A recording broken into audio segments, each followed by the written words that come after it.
সালটা 2010। বলিউডে একটা মুভি বেরোয় যার নাম ছিল রাইট ইয়া রং।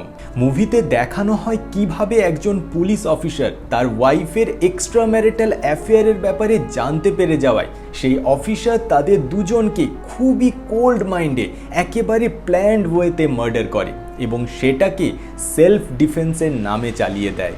সন্দেহের খাতিরে পরবর্তীকালে সেই অফিসারের পলিগ্রাফ টেস্ট করা হলে খুবই নিপুণভাবে সে সেই টেস্টকে চিট করে বেরিয়ে যায়, অর্থাৎ মেশিন তার মিথ্যে ধরতেই পারে না। শেষ পর্যন্ত সেই অফিসার নিজেকে নির্দোষ প্রমাণ করে দেশ ছেড়ে বেরিয়ে যায়।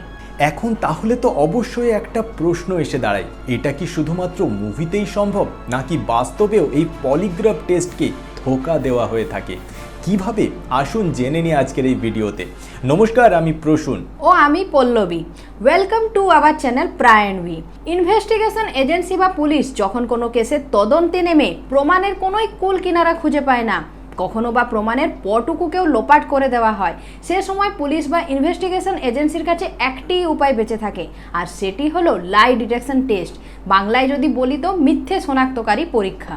পৃথিবী জুড়ে লাই ডিটেকশন টেস্টের জন্য তিনটেই পদ্ধতির ব্যবহার হয়ে থাকে। 1 নার্কো টেস্ট, 2 ব্রেন ম্যাপিং এবং 3 পলিগ্রাফ। যদিও ভারতীয় সংবিধানের মৌলিক অধিকারের পরিপ্রেক্ষিতে এই তিনটে পদ্ধতির একটিও অভিযুক্তের ওপর জোর করে করানো যায় না।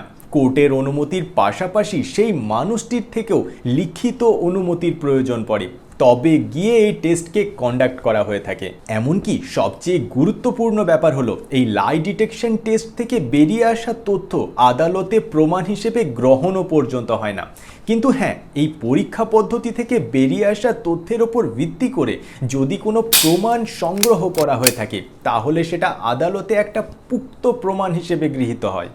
একটা উদাহরণ দিয়ে বলি, ধরুন কোনো অভিযুক্তকে টেস্টে ইন্টারোগেট করে যদি জানতে পারা যায় যে মার্ডার সেই করেছে, তাহলে শুধুমাত্র সেই টেস্টের ফলের ওপর ভিত্তি করে আদালত তাকে দোষী সাব্যস্ত করতে পারে না।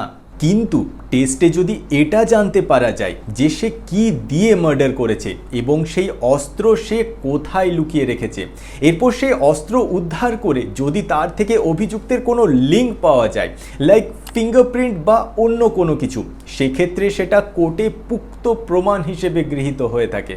সহজ কথায় এই লাই ডিটেকশন পদ্ধতি মূলত ব্যবহার করা হয়ে থাকে কোনো ঘটনার মিসিং লিঙ্কগুলোকে খুঁজে পেতে। তো চলুন এক এক করে আমরা এই লাই ডিটেকশন পদ্ধতিগুলোকে জেনে নিই এবং একই সাথে এটাও জেনে নিই যে কোন পদ্ধতিকে কিভাবে কতটা চিট করা সম্ভব। নাম্বার 1 হলো নার্কো টেস্ট। লাই ডিটেকশনের সমস্ত টেস্টগুলোর মধ্যে সবচেয়ে অথেন্টিক এবং একই সাথে সবচেয়ে রিস্কি হলো এই নার্কো টেস্ট। এই টেস্টে প্রথমে অভিযুক্তের দেহে সোডিয়াম পেন্টোথেল নামের একটা ওষুধকে ইনজেক্ট করা হয়। সোডিয়াম পেন্টোথেল হলো সেই ওষুধ যেটা সার্জারির আগে পেশেন্টকে অজ্ঞান করার কাজে ব্যবহার করা হয়।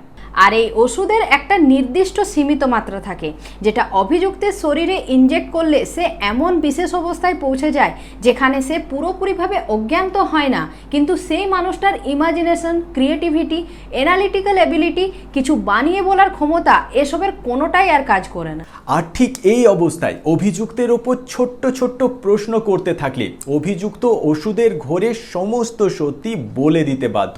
এই নার্কো টেস্টকে খুবই ভরসাযোগ্য একটা টেস্ট ধরা হয়। কিন্তু হ্যাঁ, কন্ডিশন এটাই যে প্রশ্নের তালিকা যেন সঠিকভাবে অর্গানাইজড থাকে এবং যার তত্ত্বাবধানে এই টেস্ট হচ্ছে সে যেন কোনো রকম কোনো পক্ষপাতিত্ব না করে। ভারতে প্রথমবার এই টেস্ট করা হয় 2002 সালে গোধরা কাণ্ডের ওপর, যেখানে কর সেবকদের ট্রেনে আগুন লাগিয়ে দেওয়া হয়েছিল এবং এই কেসে যারা অভিযুক্ত ছিল তাদের ওপর এই টেস্ট কন্ডাক্ট করা হয়েছিল।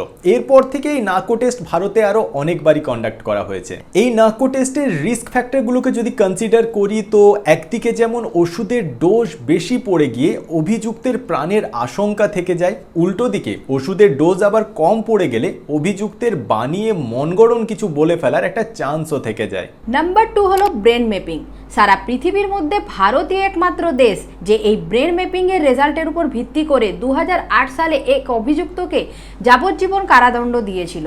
এই পদ্ধতিতে অভিযুক্তের মাথায় 32খানা ইলেকট্রোড লাগানো হয় এবং ইইজি অর্থাৎ ইলেকট্রোএনসেফালোগ্রামের মধ্যে দিয়ে মস্তিষ্কের তরঙ্গকে রেকর্ড করা হয়। এখানে অভিযুক্তকে কোনো প্রশ্নের উত্তর দিতে হয় না, বরং তাকে কিছু ছবি দেখানো হয় বা তাকে সেই ক্রাইমের ব্যাপারে কিছু শোনানো হয় এবং এর বেসিসে তার মস্তিষ্কের তরঙ্গকে রেকর্ড করা হয়। উদাহরণ দিয়ে যদি বলি, তো প্রথমে অভিযুক্তের সামনে কিছু সাধারণ জিনিস যেমন আকাশের রং নীল, পাতার রং সবুজ বা এই ধরনের সাধারণ কিছু কথা বলে অভিযুক্তের মাথার একটা স্টেবল সিগন্যাল নেওয়া হয়।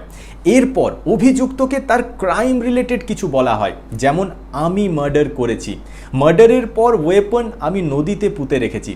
এখন অভিযুক্ত যদি সত্যিই সেই মার্ডার করে থাকে তাহলে এটা শোনা মাত্রই তার মস্তিষ্কে তরঙ্গ আর স্টেবল থাকবে না, সেই তরঙ্গে পার্থক্য আসবেই, আর এই পার্থক্য থেকেই অভিযুক্তকে ধরে ফেলা সম্ভব। লাই ডিটেকশন টেকনিকগুলোর মধ্যে সবচেয়ে বেশি রিলায়েবল হলো এই ব্রেন ম্যাপিং, কিন্তু সমস্যা প্রতি ক্ষেত্রে ওই একই জায়গায় এসে দাঁড়ায়। আদালতের অনুমতির পাশাপাশি অভিযুক্তের অনুমতিও বাধ্যতামূলক, নইলে এটা সংবিধানের রাইট টু প্রাইভেসিকে উল্লঙ্ঘন করে। সবশেষে আসে পলিগ্রাফ টেস্ট। সাধারণত আমরা যখন সত্যি কথা বলি আমাদের মাথা বা শরীরের উপর কোনোই চাপ পড়ে না, খুবই সহজাত প্রবৃত্তির মধ্যে দিয়ে বেরিয়ে আসে সে কথা। কিন্তু মিথ্যে কথা বলার সময় বা কোনো কিছু বানিয়ে বলার সময় বাহ্যিক দিক থেকে তেমন কোনো পরিবর্তন না দেখতে পাওয়া গেলেও শরীরের মধ্যেকার কিছু আভ্যন্তরীণ পরিবর্তন লক্ষ্য করা যায়। যেমন কোনো গুরুত্বপূর্ণ বিষয়ের উপর মিথ্যে কথা বলার সময় আমাদের পালস রেটের পরিবর্তন ঘটে, একই সাথে ইসিজি, ব্লাড প্রেসার, শ্বাস প্রশ্বাসের গভীরতাতেও পরিবর্তন আসে, এমনকি আঙ্গুলে ঘাম হওয়া থেকে শুরু করে পেশির সংকোচনেও পর্যন্ত এর প্রভাব পড়তে দেখা যায়। তো পলিগ্রাফ টেস্টে এই সমস্ত প্যারামিটারগুলোকে এক বিশেষ পদ্ধতিতে মার্জ করে একসাথে মনিটরের সাহায্যে সেটাকে অবজার্ভ করা হয়ে থাকে। 1921 সালে ক্যালিফোর্নিয়ার জন লারসন এই পরীক্ষার সেটআপ তৈরি করেন। তিনি একদিকে যেমন পুলিশ অফিসার ছিলেন, একই সাথে তিনি ছিলেন একজন মনোবিজ্ঞানী। এখন এটা খুব স্বাভাবিক ব্যাপার যে কোনো মানুষকে এভাবে এত কিছু যন্ত্রপাতি গায়ে লাগিয়ে বসিয়ে দিলে তার বিপি থেকে শুরু করে হার্টবিট সব কিছু বেড়ে যাবে। সেই কারণে প্রথমে অভিযুক্তকে ক্রাইমের ব্যাপারে জিজ্ঞাসাবাদ না করে তাকে আগে কিছু সাধারণ প্রশ্ন করা হয়, যেমন বাজারে এখন আলুর দাম কি চলছে, বা সকালে আপনি চায়ের সাথে কটা বিস্কুট খেয়ে থাকেন। এইসব প্রশ্ন করে তাকে প্রথমে স্বাভাবিক করা হয় এবং সেই স্টেবল সিচুয়েশনের রিডিংকে নোট করা হয় এবং এই রিডিংকে বেস লাইন ধরা হয়। এরপর হঠাৎই অভিযুক্তকে তার ক্রাইম সংক্রান্ত বিষয়ে প্রশ্ন করা হয় এবং তার পলিগ্রাফ রিডিংকে অবজার্ভ করা হয়। আর এখানেই যদি কোনো পরিবর্তন লক্ষ্য করা যায় তখনই বুঝে নেওয়া যায় যে সে কিছু লুকোনোর চেষ্টা করছে বা মিথ্যে বলছে। এখন প্রশ্ন আসে, কিছু ক্রিমিনাল এই টেস্টকে কিভাবে চিট করে বেরিয়ে যায়? প্রসঙ্গত উল্লেখযোগ্য যে এই মেশিন মানুষের দ্বারাই তৈরি, তাই কোনো সাধারণ মানুষের উপর এই মেশিন 85 থেকে 90% অ্যাকিউরেসির সাথে কাজ করলেও এমন কোনো মানুষ যার এই টেকনোলজির উপর জ্ঞান আছে, অর্থাৎ যে জানে এই মেশিন শরীরের কোন কোন প্যারামিটারের উপর নজর রাখে, তার পক্ষে এই টেস্টকে ঘেটে দিয়ে দিকভ্রষ্ট করে দেওয়া এমন বড় কিছু ব্যাপার না। ভিডিও শুরুতেই বলিউডের একটা মুভির নাম উল্লেখ করেছিলাম যেখানে অভিযুক্তের সেই মেশিন কিভাবে কাজ করে তার সম্পূর্ণ জ্ঞান ছিল, কেননা সে নিজেও একজন পুলিশ অফিসার হওয়ায় বহু ক্রিমিনালকে চোখের সামনে সেই টেস্ট হতে দেখেছে, আর সেই কারণে সে আগে থেকেই তার মাইন্ড সেইভাবে ট্রেন করে নিয়েছিল। তো এই সমস্ত লুপহোলসের জন্য পলিগ্রাফি টেস্ট থেকে বেরিয়ে আসা তথ্য আদালতে আদৌ গ্রাহ্য হয় না, কিন্তু হ্যাঁ, তথ্যের বেসিসে যদি কোনো প্রমাণ জোগাড় করা সম্ভব হয় তাহলে সেটা আদালতে পুক্ত প্রমাণ হিসেবে গৃহীত হয়। কিন্তু এই সমস্ত প্রক্রিয়ার সবচেয়ে বড় বাধা হয়ে দাঁড়ায় অভিযুক্তের অনুমতি। বেশিরভাগ ক্ষেত্রেই প্রভাবশালী অভিযুক্তরা রাইট টু প্রাইভেসির বাহানা দিয়ে এই সমস্ত টেস্টের জন্য রাজি হয় না, বিশেষ করে নার্কো ও ব্রেন ম্যাপিংয়ে।